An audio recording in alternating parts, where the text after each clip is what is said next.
Good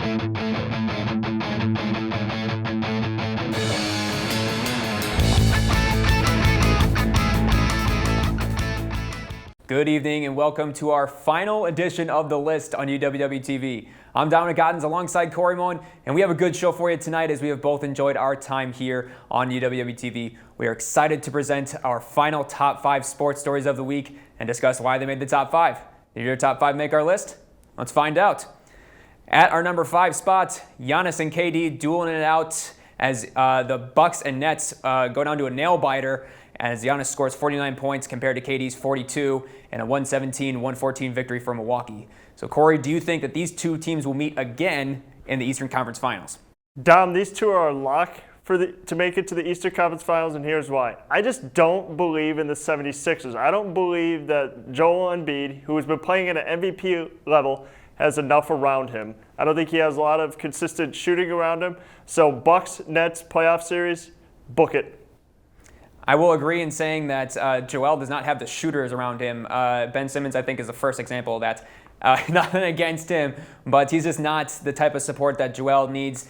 And he's also been sitting out. He's been injured. He's been missing a number of games. So I think that the 76ers are going to falter at some point. Joel is putting up an incredible season, but the Nets and the Bucks just have more depth. They have more talent.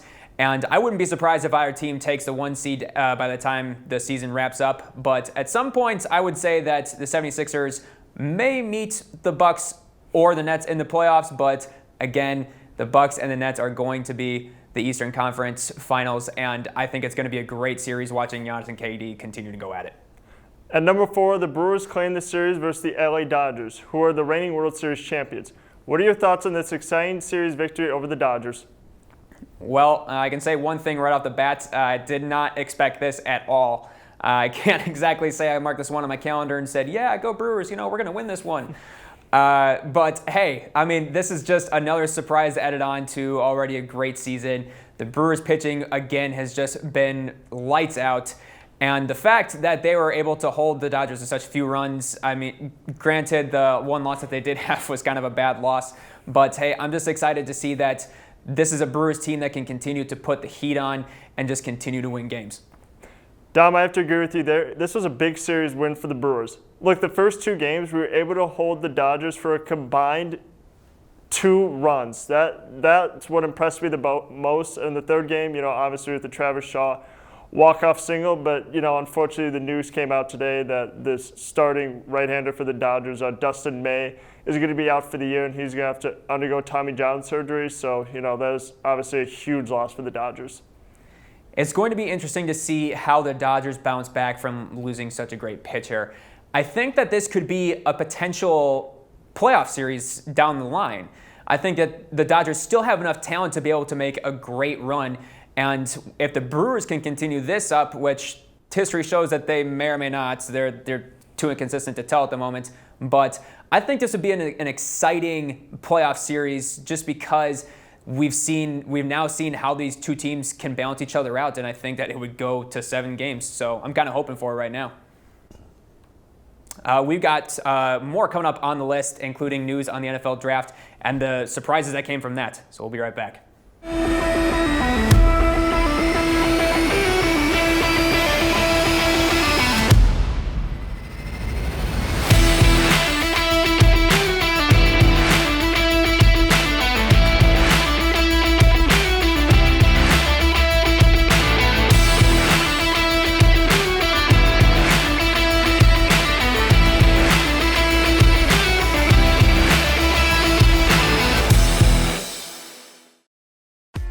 UWW-TV has been an important part of the campus and community since 1980. Not only providing on-air learning opportunities for broadcast journalists and electronic media production students, but educating and entertaining our audiences with award-winning news, live sports coverage, original programming, as well as dedicating the mission to developing creative collaborations throughout campus. For more information, visit our website, our 24/7 stream, and like us on Facebook. Check us out because you got to see what's on UWW-TV.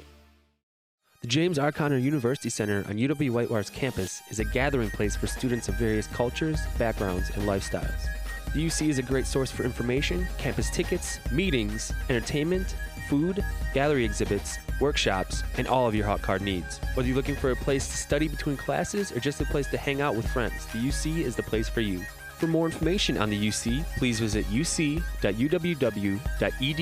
or go to facebook.com/uc.uww.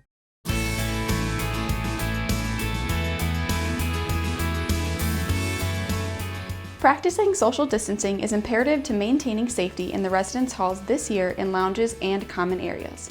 For kitchens and laundry rooms, we have capped occupancy at 2 students in these spaces at any given time. Students will not be allowed to wait for their laundry in the laundry rooms, and if 2 students are already in the space switching laundry, please wait outside for one to leave. We ask that those using these spaces are efficient with their time, so all students have the option to use the common areas as needed. We thank you in advance for your cooperation.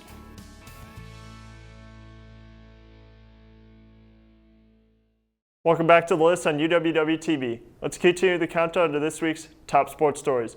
At number 3, the 2021 NFL Draft surprised many when UW Badgers players went unpicked through the first 4 rounds. The last time this happened was in 1993. Was this the most surprising to you? Corey, I've kind of called it from the beginning. This was not a shocker for me because the story of the Badgers this past season was not their senior class. It was the guys who were sticking around. It was Graham Mertz at quarterback.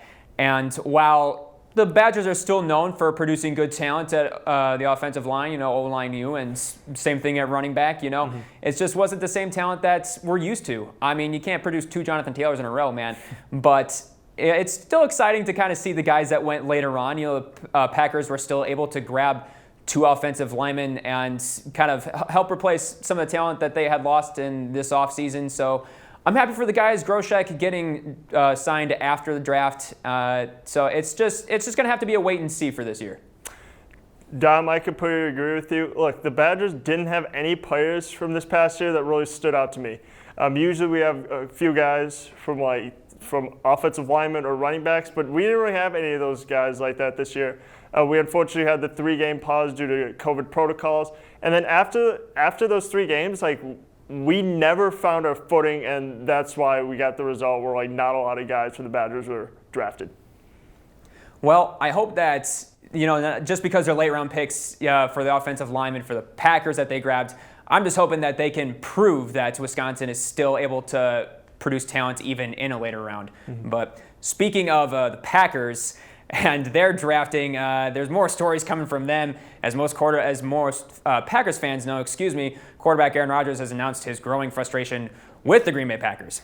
Now, do you think Green Bay will be able to keep Rodgers, or is this farewell? Dom, Aaron Rodgers will stay 1 more year, and then it's going to be Jordan Love's turn. Look, the relationship between Aaron Rodgers and the Packers is dysfunctional. Okay, he feels the team has failed him. He feels the team has disrespected him, and this is not sustainable. So next year, look to be seeing Aaron Rodgers on a new team. I understand the frustration that Rodgers has, especially with the GM in particular. I mean, it all started with last year's draft and them drafting Jordan Love not only in the first round, but actually trading up to get him. And Rodgers didn't even know that they were planning on doing that. I mean, they're not even talking to him about what they want to do, what they want in the future. I mean, a lot of people are getting mad that they're not putting talent around him. I mean, yeah, you got Devontae Adams, and thank God they signed Aaron Jones again. But it's just a growing confusion of what exactly is the Packers front office doing, so I totally understand where Rodgers is coming from. Stay tuned. We'll wrap up this edition of the list with our number 1 story of the week right after this. Warhawks know what it takes to become champions. At the University of Wisconsin-Whitewater, our student athletes pursue excellence with a determination that inspires everyone on campus. Warhawks are smart. Warhawks are strong. Warhawks value service. We prepare our student athletes for life after college. The University of Wisconsin-Whitewater. Come be part of the Warhawk family.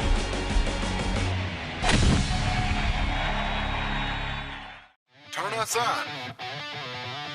Flip them off. 91.7 WSUW. 91.7 is a student-run radio station serving the Whitewater area with a variety of original programs, live sports broadcasting, community events, and more.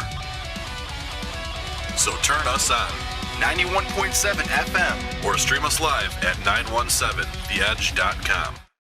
UW Whitewater Athletics, a relentless pursuit of excellence across 22 sports, powered by a tradition of success. 20 national championships, 17 since 2002. 61 individual national titles. 24 National Athletes of the Year. 616 All-Americans. 115 Conference Scholar Athletes of the Year. 1,500 community service hours annually. Be a part of the tradition and join the Warhawk family.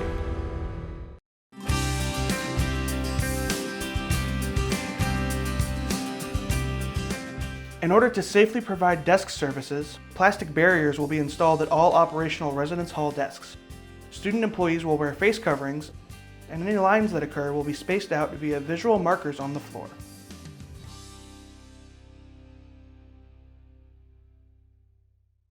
Welcome back to The List on UWW-TV. It's time to reveal our #1 sports story of the week. At our #1 spot, UW Whitewater's very own Quinn Miners gets drafted 98th overall in the 3rd round to the Denver Broncos. Now, Corey, how big of an accomplishment is this for him and for Whitewater? Dom, this is huge for Whitewater. Look, coming from where Quinn Miners has come from, coming from a D3 college, not being heavily scouted, having to put on a big performance at this Senior Bowl is really impressive to me. And it kind of just goes to show, it doesn't matter where you come from, as long as you are going to put the work in, and I think Quinn Miners is going to do big things for the Denver Broncos. I'm right there with you, Corey, in the excitement of I can't wait to see what he does. And I think the really big story that comes out of his time in the draft and the time in the spotlight for him is, they even mentioned this during the draft, that he was one of the only players that didn't actually get a season. All these D1 athletes that are coming into the draft with him, they all got seasons, or at least part of one. And he was training in the facilities here in Whitewater. He was training up in the woods. There was a big montage, Rocky style-esque training that's kind of caught the eye of everyone, and especially that gut too. I know everyone can't stop talking about that. That kind of stole the show a little bit, but I'm just excited to see Quinn do some amazing things in the NFL. And this is the highest drafted player that Whitewater has ever had. And it's just kind of a coincidence and kind of a cool thing for Whitewater that, they had a player drafted before the Badgers did. So this is just kind of a cool year to have this for Whitewater, and Quinn, enjoy it, man. But with that, that'll do it for this edition of The List. We hope you've enjoyed your time here with us on UWW-TV. For Corey Moen, I'm Dominic Ottens. So long.